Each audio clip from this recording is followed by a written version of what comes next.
Febrianti dari Prodi Sistem Informasi kelompok KKN tematik 12.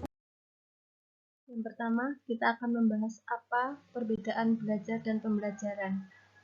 Belajar merupakan proses memperoleh ilmu, sedangkan pembelajaran merupakan proses kompleks dengan menghadirkan kegiatan belajar yang akan dilaksanakan oleh siswa serta kegiatan mengajar yang dilaksanakan oleh guru. Belajar dan pembelajaran merupakan dua kegiatan yang beriringan dan saling berkoneksi satu dengan lainnya. Pendidikan sebagai investasi masa depan memiliki peranan penting dalam membangun bangsa. Pendidikan sangat yakin bahwa teman-teman juga sepakat jika pendidikan sangat penting. Tugas utama kita semua secara umum adalah belajar. Pernahkah kita bertanya bahwa untuk apa kita belajar? Apa tujuan utama kita belajar? Betul, semua orang memiliki tujuan tertentu untuk belajar. Mungkin saya akan sedikit memaparkan beberapa tujuan belajar. Belajar bertujuan mengadakan perubahan di dalam diri antara lain tingkah laku. Dengan adanya kegiatan belajar, maka norma yang dimiliki oleh seseorang setelah ia melakukan kegiatan belajar akan berubah menjadi lebih baik. Dalam kegiatan ini, pendidikan bisa melatih dalam pembelajaran di sekolah. Ini bisa dimulai dari pemberian contoh oleh pendidikan itu sendiri. Jadi, seorang pendidik harus senantiasa menjaga sikap agar bisa menjadi suri teladan bagi peserta didiknya. Karena mengingat bahwa tujuan yang diinginkan dalam belajar adalah bersifat positif.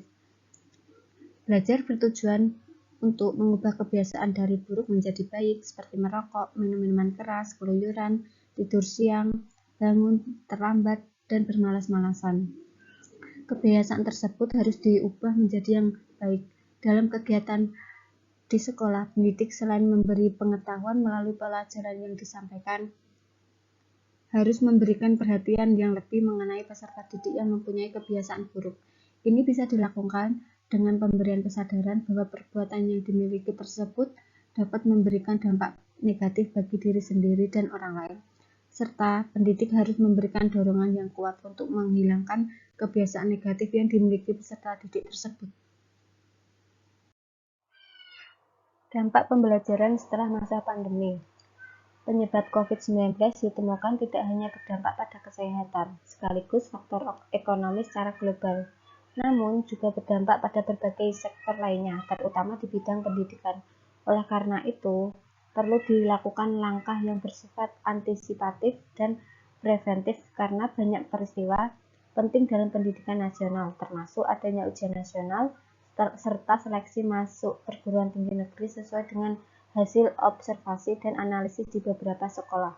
Karena keterbatasan perangkat seluler atau media yang terkoneksi dengan internet, serta minimnya koneksi internet yang terjadi secara bersamaan, harus menggunakan jaringan internet yang memang sangat besar.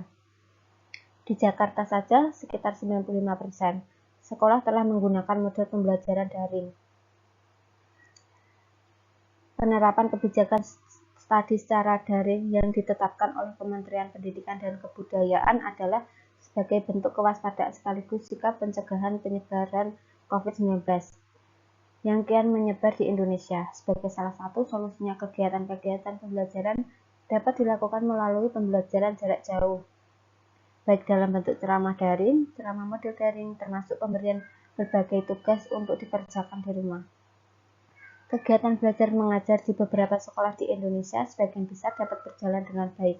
Meskipun demikian, masih terdapat kekurangan karena adanya kendala-kendala, yaitu adanya keterbatasan kemampuan adaptasi dan penguasaan teknologi informasi oleh guru dan siswa.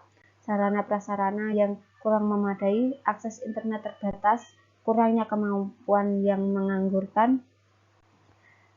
Solusi yang dapat dilakukan bisa berupa solusi langsung dan tak langsung. Solusi langsung diberikan oleh pihak sekolah, sedangkan solusi tak langsung adalah berupa kebijakan pemerintah melalui Kementerian Pendidikan Republik Indonesia. Selanjutnya, saya akan memaparkan tips belajar setelah masa pandemi. Belajar bagi para siswa hingga mahasiswa adalah sebuah kewajiban sebagaimana predikatnya sebagai pelajar. Belajar yang baik tentunya harus belajar yang baik. Belajar yang baik adalah belajar yang menghasilkan peningkatan pengetahuan, sikap, dan keterampilannya. Namun, apakah belajar setelah pandemi COVID-19 sebagai pelajar sudah efektif dan efisien? Jika belum, mari simak cara belajar yang efektif dan efisien sebagai berikut. Yang pertama adalah buat suasana belajar yang nyaman. Yang perlu kita lakukan pertama adalah bagaimana cara membangun suasana belajar yang nyaman. Ada banyak cara untuk membuat mood belajar itu muncul, di antara bisa belajar sambil mendengarkan musik, belajar di tempat-tempat yang nyaman, misalnya di taman, atau di pinggir danau, atau di ruangan ber-AC.